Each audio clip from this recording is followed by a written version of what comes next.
Hi France, പുതിയ വീഡിയോയിലേക്ക് എല്ലാവർക്കും സ്വാഗതം. അപ്പോൾ കുറച്ച് കാലമായി നമ്മൾ വെയിറ്റ് ചെയ്യുന്നൊരു മൂവിയാണ് നമ്മുടെ സ്വന്തം മമ്മൂക്കയുടെ ബ്രഹ്മയുഗം. വെയിറ്റ് ചെയ്യാൻ കാരണങ്ങൾ എന്തൊക്കെയാണ്? ഒരുപാടുണ്ട്. കാരണം എന്താ വെച്ചാൽ ഈ പടം ഒരു ബ്ലാക്ക് ആൻഡ് വൈറ്റ് ഫ്രെയിമിൽ വരുന്നു. ബ്ലാക്ക് ആൻഡ് വൈറ്റ് ഫിലിം നിങ്ങൾ കണ്ടിട്ടുണ്ട് ടി വിയിലൊക്കെ. ഞാൻ കണ്ടുള്ള ഒരാളാണ്. അത് വേറെ എക്സ്പീരിയൻസ് തന്നെയാണ് കേട്ടോ. അന്ന് 14 ഇഞ്ച് ടി വി ഒക്കെയാണെന്ന് തോന്നുന്നു. എൻ്റെ ഒരു കസിൻ്റെ വീട്ടിൽ അവിടെ വെക്കേഷനൊക്കെ നിൽക്കാൻ പോകുന്ന സമയത്ത് അതിലൊന്ന് പടം കാണാം. ഒരു പ്രത്യേക ഫീൽ തന്നെയാണ്. അപ്പോൾ ബ്ലാക്ക് ആൻഡ് വൈറ്റ് നമ്മൾ പടം കാണാണ്. അതാണ് ഒരു ഏറ്റവും വലിയ പ്രത്യേകത. നമുക്ക് ആദ്യമായിട്ട് അഭിനയിച്ച് ബ്ലാക്ക് ആൻഡ് വൈറ്റ് ഫിലിമിലായിരുന്ന പോലെ ഒരു കുറച്ച് എത്ര വർഷങ്ങൾക്ക് ശേഷം, എത്ര കൊല്ലമായി, 40 കൊല്ലമായിലാണ്. പിന്നെ അതിന് മുകളിലുണ്ടാവുള്ളൂ. വീണ്ടും ഒരു ബ്ലാക്ക് ആൻഡ് വൈറ്റ് ഫിലിം ചെയ്യുന്നു. രണ്ടാമത്തെ ഒരു രാഹുൽ സദാശിവൻ എന്നൊരു ഡയറക്ടറാണ്. ഡയറക്ടറെ കുറിച്ച് പറയുകയാണെന്നുണ്ടെങ്കിൽ ഭൂതകാലം എന്നുള്ള ഫിലിം മാത്രം മതി. ഒരു OTT പ്ലാറ്റ്ഫോമിൽ ഇറങ്ങിയ ഒരു വിഷമം മാത്രമേ എനിക്കുള്ളൂ. അതൊരു വീടും അത് സംബന്ധമായിട്ട് നടക്കുന്ന ഒരു അച്ഛനും അമ്മയും മകനും തമ്മിലുള്ള ബന്ധം കാര്യങ്ങളൊക്കെ പറഞ്ഞിട്ടുള്ളൊരു നല്ലൊരു സ്റ്റോറി. അത് കുറച്ച് ഹൊററാണ്. ആ വീടിൻ്റെ സംബന്ധമൊക്കെ ആയിട്ടുള്ള പ്രശ്നങ്ങളൊക്കെ ആയിട്ട് ഡെവലപ്പ് ചെയ്യുന്ന ഒരു കഥ. ക്ലൈമാക്സിൽ നമുക്കറിയാം. പടം കാണാത്ത ആൾക്കാർ ഈ പടം കാണുന്നതിന് മുമ്പ് പടം കാണുന്നത് ബെറ്റർ ആയിരിക്കും. കാരണം ആളെ മേക്കിംഗ് രീതിയും കാര്യങ്ങളും ആളൊരു ആ ഫിലിമിൽ കൊടുത്തുള്ള അഭിനയ സാധ്യതകളായാലും എല്ലാം നമുക്ക് കണ്ടു കഴിഞ്ഞാൽ ഈ പടത്തിൽ കുറച്ചും കൂടി ഇതാണ് ഏകദേശം പടത്തിൽ അതോട് സാമ്യമായിട്ട് വരുന്നുള്ളത് ഫീൽ വരും വെച്ച് കഴിഞ്ഞാൽ മേക്കിംഗ് രീതിയിൽ. അപ്പോൾ പടത്തിൻ്റെ ട്രെയിലർ കണ്ട സമയത്ത് എന്നെ സംബന്ധിച്ച് എനിക്കൊരു കാര്യം പറയാം. ഞാൻ ഈ പടം ഫസ്റ്റ് ഷോ കഴിഞ്ഞ് സെക്കൻഡ് ഷോയ്ക്ക് കാണുന്നത്. കാരണം അത് നല്ലൊരു ഹൊറർ മൂവിയാണ് ആകാനാണ് സാധ്യത. ഹൊറർ മൂവി ആണെന്നുണ്ടെങ്കിൽ എനിക്ക് നല്ല പേടിയാണ്. ഹൊറർ മൂവിയാണ്. ഞാൻ മാക്സിമം ഹൊറർ മൂവീസ് കാണാറുണ്ട്. അത്രയും നല്ല പടമൊക്കെ ആണെന്നുണ്ടെങ്കിൽ മാത്രമേ കാണാറുള്ളൂ. അപ്പോൾ ഞാനത് സെക്കൻഡ് ഷോ, ഫസ്റ്റ് ഷോ എന്തായാലും എടുക്കില്ല, സെക്കൻഡ് ഷോ എടുക്കും. പിന്നെ ആദ്യത്തെ ഷോ ഫാൻസുകാരും കാര്യങ്ങളൊക്കെ ഉണ്ടോ, നമുക്ക് ആസ്വാദനം നമ്മളെ ബാധിക്കാൻ സാധ്യതയുണ്ട്. സെക്കൻഡ് ഷോ ഈ പടം കാണാം. നമുക്ക് തന്നെ പറഞ്ഞ പോലെ ഈ പടം കാണുന്ന സമയത്ത് നമ്മൾ ശൂന്യതയിലിരിക്കണമെന്ന് പറഞ്ഞു. വേറെ ഒന്നും പ്രതീക്ഷിക്കാണ്ട് വന്ന് ശൂന്യതയിലിരിക്കും. നമ്മളൊന്നും ചിന്തിക്കേണ്ട ഒരു ഹൊറർ ഉണ്ടോ അതുകൊണ്ടോ നമുക്ക് പോലും വിട്ട് പറയുന്നില്ല. പക്ഷേ ഡയറക്ടറുടെ ഭാഗത്ത് നിന്ന് ചെറിയ കാര്യങ്ങൾ പറഞ്ഞിരുന്നു. ഇത് ഒരു ഹൊറർ മൂവി, അതിന് കുറച്ച് കണക്റ്റഡായ കുറച്ച് കാര്യങ്ങളൊക്കെ ഉണ്ട് എന്നൊക്കെ പറഞ്ഞിരുന്നു. അപ്പോൾ പടത്തിൽ 18-ാം നൂറ്റാണ്ടിൽ പോർച്ചുഗീസുകാർ വരുന്നതിന് മുമ്പായിട്ട് നടക്കുന്ന കാലഘട്ടമൊക്കെയാണ്. അങ്ങനെ ബ്ലാക്ക് ആൻഡ് വൈറ്റിൽ കൊണ്ടുവന്നിട്ടുണ്ട്. ഇതൊരു പെർഫോമൻസ്, എല്ലാവർക്കും മതിമറന്ന് പെർഫോം ചെയ്യാനുള്ള സ്പേസാണ്. നമുക്ക് എൻ്റെ സ്പേസിൻ്റെ ആവശ്യമില്ല. കാരണം നമുക്കറിയാം ഇത് വേറെ സാധനമാണ് മമ്മൂക്ക എന്ന് പറഞ്ഞു കഴിഞ്ഞാൽ. അപ്പോൾ പെർഫോം ചെയ്യുന്ന സ്പേസിൻ്റെ ആളില്ല. ആൾ തകർത്താടിയിരിക്കേണ്ടി. ഫസ്റ്റ് പോസ്റ്റർ മുതൽ ലാസ്റ്റ് വന്ന പോസ്റ്റർ അറിയാം. ആളെ മുഖം വെച്ചിട്ട് അർജുന അശോകൻ്റെ 5 തല 2 സൈഡ്. അപ്പോൾ രാവണനോ വേറെ ആരൊക്കെയാന്നൊക്കെ പറഞ്ഞു കേട്ടു. രാവണനല്ല വേറെ ആരാണതെന്നൊക്കെ പറഞ്ഞ് കേട്ടു, എവിടെയോ വായിച്ച് കേട്ടു.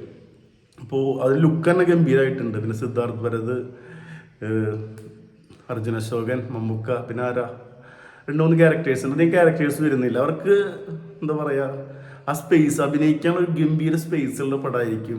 നമുക്ക് പിന്നെ ഈ ചർച്ചകളുടെ ഇടയിലൊക്കെ നമ്മൾ കിട്ടും ആസിഫ് അലിക്ക് വന്നൊരു പടമാണിത്, ആസിഫ് അലി നഷ്ടപ്പെട്ട് വലിയൊരു നഷ്ടമായിരിക്കും എന്നൊക്കെ അങ്ങനെ ചിന്തിക്കാൻ ഒരുപാടുണ്ട്. കരിയറിലും ഒരുപാട് പല പടങ്ങൾ എന്താ പറയുക, ഡേറ്റ് കിട്ടാതെ അല്ലെങ്കിൽ ഡേറ്റ് ആ സമയത്ത് അഭിനയിക്കാൻ പറ്റി ഒഴിവാക്കി ഒരുപാട് സൂപ്പർ സ്റ്റാറുകളൊക്കെ നമുക്കുണ്ട്. പല പടങ്ങൾ ആസിഫ് അലിക്ക് നല്ല പടങ്ങൾ തേടി വരും, ഉറപ്പ്. അതിലൊന്നും വിഷയങ്ങളില്ല. ആ ഒരു സാഹചര്യങ്ങളാണല്ലോ ഓരോ പടത്തിലൊരുത്തർ അഭിനയിക്കുക. എന്തായാലും അർജുന അശോകൻ ലുക്കും കാര്യങ്ങളും കണ്ടപ്പോൾ ഒരു ആസിഫിൻ്റെ കരിയറിൽ ഒരു ബെസ്റ്റ് ക്യാരക്ടറാണ് അവിടെ പോയിട്ടുള്ളത് നമുക്ക് 100% മനസ്സിലാക്കാൻ പറ്റും.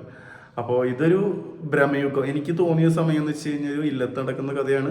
അപ്പോൾ 18-ാം നൂറ്റാണ്ടൊക്കെ ആകുമ്പോൾ ആ കാലഘട്ടത്തിലുണ്ടാകുന്ന കുറച്ച് കാര്യങ്ങൾ പകിട കാണിക്കുന്നുണ്ട്. പിന്നെ പൂജ കാര്യങ്ങൾ, അപ്പോൾ അതായിട്ട് റിലേറ്റഡ് ആയിട്ട് ഇല്ലത്തിന് നടക്കുന്ന ഒരു സംഭവം വെച്ച് കഴിഞ്ഞാൽ ഒരു ദുർമരണ കാര്യങ്ങളൊക്കെ ആവും. പിന്നെ അർജുന അശോകൻ എന്ന് പറഞ്ഞ ഒരു ക്യാരക്ടറെ ഇല്ലത്ത് പെട്ടെടുക്കുകയാണ്. എനിക്ക് ഈ time of travel, sea driving എന്നുള്ള സംഭവമൊക്കെ കുറച്ച് രീതിയിൽ വർക്കൗട്ടായി തോന്നി.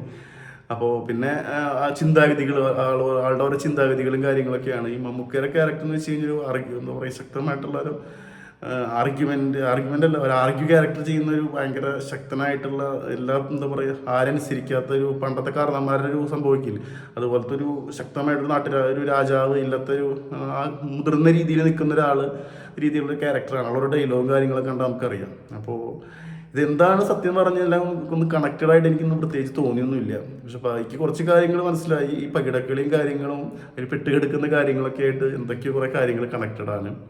പിന്നെ ഇതിൻ്റെ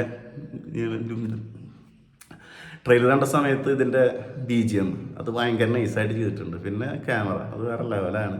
ഇത് നമ്മളെ പേടിപ്പിക്കുന്നുള്ള കാര്യത്തിൽ യാതൊരു സംശയമില്ല. അതൊരു നല്ല പേടിപ്പിക്കാനുള്ള എല്ലാ എലമെൻസും അതിലിട്ട് ഉണ്ട്. അത് നമുക്ക് കാണുമ്പോൾ തന്നെ മനസ്സിലാവും ഓരോ ഭാഗങ്ങൾ വരുന്നതും.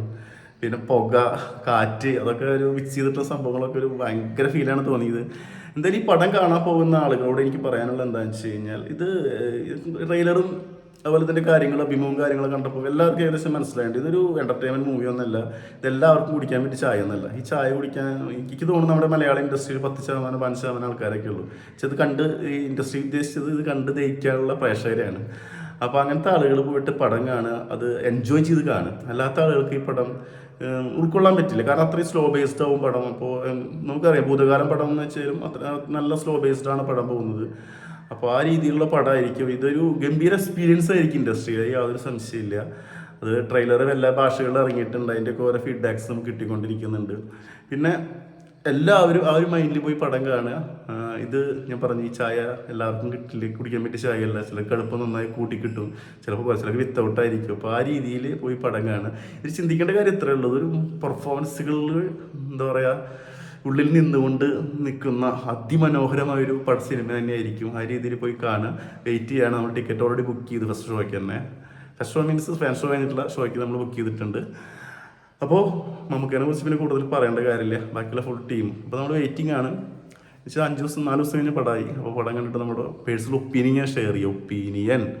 അപ്പോൾ വീഡിയോ ഇഷ്ടപ്പെട്ട എല്ലാവരും ലൈക്ക്, ഷെയർ, സബ്സ്ക്രൈബ് ചെയ്യുന്നവർ എന്തായാലും പരിഗണിക്കുക. Okay, thank you Mukesh.